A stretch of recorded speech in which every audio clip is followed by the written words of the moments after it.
to Leah show. I know you're wondering what edition it is.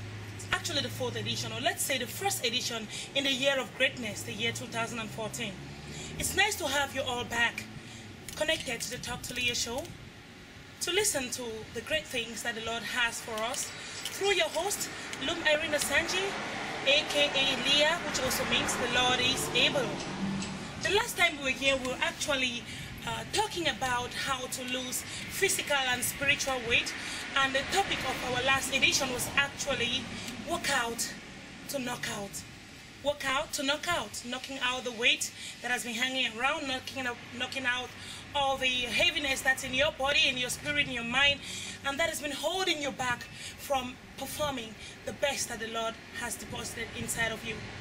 I am back today, ladies and gentlemen, to talk about logos, mission statements, power tools, the words that come out of our mouths, how we make declarations that could either break us down, deform us, or transform our lives. Ladies and gentlemen, you're welcome once again to the show. Today, actually, I would like to start by, giving some shallow and deep effectiveness to logos, slogans, mottos, mission statements. We go around carrying powerful mission statements, powerful slogans and mottos, but the question is, how effective are they? How are they being conveyed by our lifestyles? Do we carry these logos with us? Do we carry these slogans in our lifestyles? Do they really reflect through our actions? Are we transformed by them? Do we even believe in them? Let's go the political way for a start. Many countries have mottos that guide their constitutions, that carry their people along, that carry their parliament along, and that define the activities that they carry along and what they endorse year in, year out. I'll start with Cameroon, where I was born. In Cameroon, the motto is peace, work, fatherland. In French, being a bilingual country, it goes paix, travail, patrie. I don't know what you think about that. I don't know what other Cameroonians will say about that. But what I can say about this slogan or this motto is the fact that Cameroonians, they love peace, it's obvious. They work really hard as much as they can, and they love their fatherland. They do all they can to preserve their fatherland. They might not have done enough. It's not me to judge that, but I want you to go back and rethink about this motto and see if it's really being applied in practice or it's just in theory as far as Cameroon is concerned. Paix, travail, patrie. That was it for Cameroon. Let's go to another country, the United States of America. They say, in God we trust. In God we trust. What more can I add to that? It just means that they trust in God. So you would expect that the foundation of that wonderful nation, role model of the world, as we say, when America sneezes, the world catches a cold.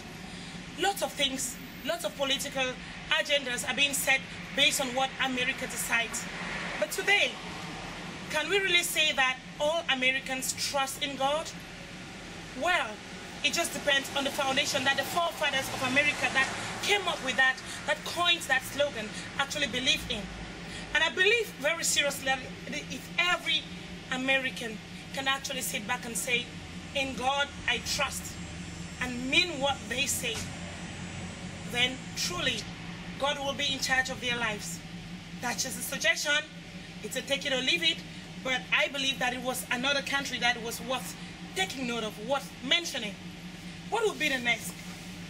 You would expect me to talk about Canada because Canada is just next door to America. But no, I'm sorry to disappoint you. I'm going all the way to France. And when I go to France, I remember the history of the French Revolution of 1789. They had the motto, liberty, equality, and fraternity. Liberté, égalité, et fraternité. How much was this being observed? When I read my history book, I can still remember and I can still hold to the fact that the French Revolution, the same French Revolution that came up with that wonderful slogan of, liberty, equality, and fraternity, seriously observed it to a great extent and at the same time abused it grossly. They abused that same slogan. Today, that is still the motto of the French nation. And I want you to go and find out, do a little homework. Does France really observe liberty, equality, and fraternity? What does that really mean? Is it just a slogan, or it's something that really drives the people each time they wake up in the morning and they think about going to work, fending for their families, putting food on the table, paying their bills, having to travel, having to deal with immigrants, having to deal with other people, different cultures, religious institutions? Do they really get up and say, okay, now I'm observing liberté, maintenant je suis en train d'observer l'égalité, and I'm now trying to be in line with fraternity? I don't know. Left for you. That's just a topic. Welcome back, ladies and gentlemen. If you're just clicking on your computer right now on YouTube, you happen to find yourself in the middle of this show and you're wondering what it's all about, this is the Talk to Leah show, and it's presented by Lum Irene Sanjay, also known as Leah, and Leah means the Lord is able.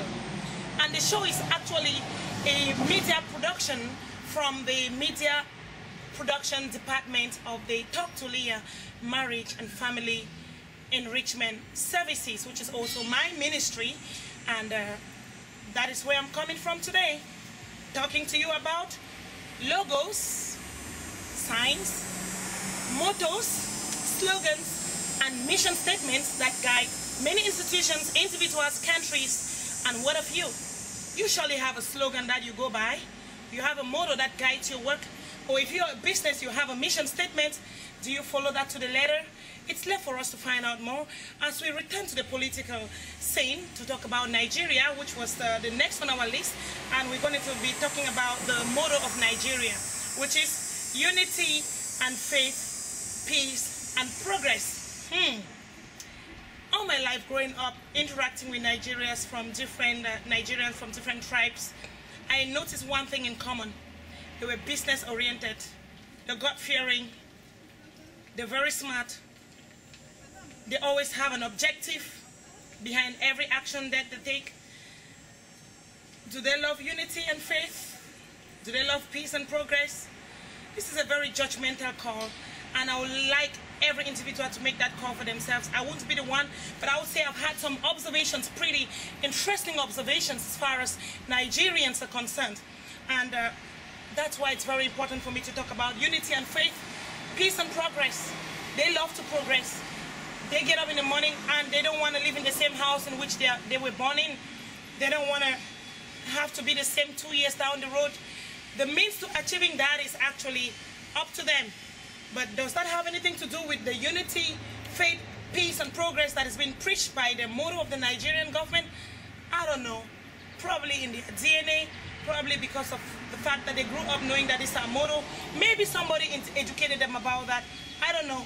But let them make that judgment call. You can ask one or two Nigerians that you know and ask them about their motto and hear what they say, if that's really what matters to them. But I also have observed that lots of them, so many churches, revival churches, so many faith ministries have been emanating from Nigeria, crossing across the borders to Cameroon, back and forth. I know many individuals who've gone to Nigeria to join ministry, to become, to go to Bible school in Nigeria. Is that something to do with the faith and the peace and the progress that the Bible preaches, and that also is being embedded in their motto? I don't know. But what does the German people say? What do the German people say? In Germany, they have a very interesting motto. And in Germany it goes, Einigkeit und Recht und Freiheit. Einigkeit und Recht und Freiheit. That is unity and justice and freedom. And I love the fact that they have this conjunction in the middle, the and. You know, it's like emphasizing that each has to go with the other. It's not just isolated like Einigkeit, Recht, Freiheit. It's like Einigkeit und Recht, Freiheit. It's like the three have to hold each other and they have to work together towards a common goal. Unity, justice, and freedom. Wow. That's very strong. I've always known the Germans, like growing up in Cameroon, I always would have to make references to my childhood and my upbringing. I realized that whenever we wanted to refer to something as very strong and tough, we always said, wow, that guy is a German guy, that is a German soldier. Wow, that house is has a German foundation. And we have lots of houses that the German colonial masters, they were our early colonial masters before the French and the, and the English actually came and took over and then finally left, deposited their culture in Cameroon. But we have buildings, like administrative buildings, we have infrastructure that were constructed by Germans, even in volcanic territories that are still very resilient, resistant to all the storms of life, all the acts of God that have happened in Cameroon. People have constructed, reconstructed, have tried to, break down certain structures that were built by other individuals or other cultures or other architectural designs. But German designs are still standing the test of time. Does that say something about the firmness with which they preached their motto or they coined their motto? I don't know, but I want to believe in something else with these people. I think they're very firm in the way they do things. Did you watch the last World Cup? They didn't just go for 1 gold. They went for 7 as far as Brazil was concerned. I'm sorry, Brazil, no offense, but I'm just saying these guys, they are something, they're a force to reckon with. I don't know if this applies to everything as far as their history is concerned. We know about Hitler, we know about all the things he preached, he stood for, his own way of looking at nationalism. Well, I'm not going to go into that because this is kind of going to open some old wounds, but some of these truths cannot be forgotten. Some of these things are there. People read history books, you can Google it and find it out for yourself. But today, right now, I'm talking about mottos. And Einigkeit und Recht und Freiheit is what governs the German people today. And I don't know if everybody goes around carrying that on their heads when they're going around. Do they want their freedom? Freedom from who? Do they want unity? Unity with who? Are they looking for justice? Justice about what? Against what? For what? With what? And who is looking for justice? Something else about the Germans I would like you to know. It's a little humorous and maybe this is going to leave another impact in your mind about the Germans and how when they go for something that they start for, it's always, there's so much force behind it. When you go to France, you see the no smoking sign. It says Défense de fumer. You go to England, it says no smoking. You go to Germany, it's like Rauchen verboten. If you were to read all of these signs, or if someone were to read them to you the same way as I just did, which one would make you take the other faster? Which one would really frighten you to know that there are going to be very high implications, behind breaking these rules? No smoking. Smoking not allowed here. Défense de fumer. Rauchen verboten. I believe I'll go with the third one because I'll be so scared. It sounds like someone is behind me with a gun and, ready to, arrest me and take me to jail for smoking in a non-smoking zone. Okay, that was just another way of letting you know that some of the words that we say, the way they're coined, and they could be very powerful. They could leave very powerful notes and powerful impacts in our minds. And at the same time, if we decided to, go with them, to carry them along, they could also translate in our everyday lives. They could reflect in our actions. And of course, they could also push us to and propel us to a very, very positive agenda for our lives, our future, and also for our society, community, and the rest of the world, depending on whether they're positive or negative, because slogans are not always positive. Because they're something that guides a nation doesn't mean that they have positive implications on the national platform. Some people might decide to say that we stand for equality for our nation, we stand for freedom of our boundaries, we stand against immigration, we want to protect our race. It's positive for them, but it's not positive for everyone else. They might think it's something that's positive because it stands in their constitution. But what about you? Do you think that you're welcome in that country? If you read that constitution or you read that slogan, would you feel welcome? You might not be, so it's not always positive. But at the same time, we have to respect people's boundaries, respect their mission statements. It's their mission statements. So we have to also toe the line sometimes when people's rights are concerned. But is it really the rights that God has called us to preach about? If God actually decided to draw a boundary, where are we going to go? Where will we be? Where are we going to find ourselves? I wrote an article recently about tribalism and racism. You know, I refer to tribalism and racism as a disgrace to the image of God.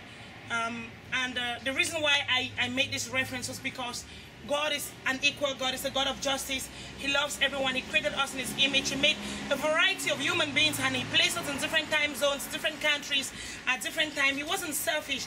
That's why we didn't grow up all being dwarfs, or we were not the biggest giants height-wise, but we were all different in our variety, sometimes looking similar in color and also in accent, in height, in creed, but very, very different as far as variety is concerned.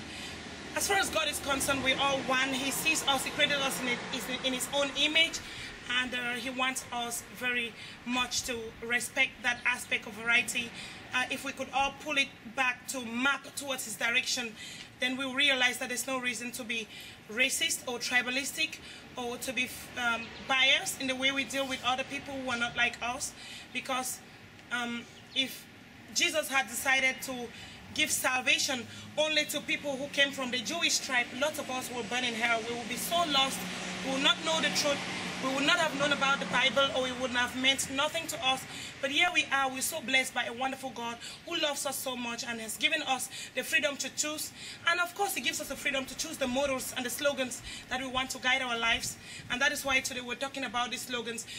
The reason is because I want to bring your attention, to draw your awareness, so that you can get up in a new consciousness about the things that you probably are going about preaching, or, you know, going about rehashing without knowing the implications. So you could rethink the implications and find out if these are the implications I want my children to grow up following. Is this really what I want to go by? It's not like you're going to go, you know, you're going to be abusing the constitution of your country. Of course not. Give to Caesar what is Caesar's, and give to God what is God's. And if you feel that you want to give to yourself what actually belongs to you, then you definitely will make a good choice, because you want to grow up in a consciousnness that is worth growing up with, or living with, worth preaching, worth standing by, and not something you're forced to pursue, but something that you really truly believe is worth your while. We'll take a commercial break and I'll be right back.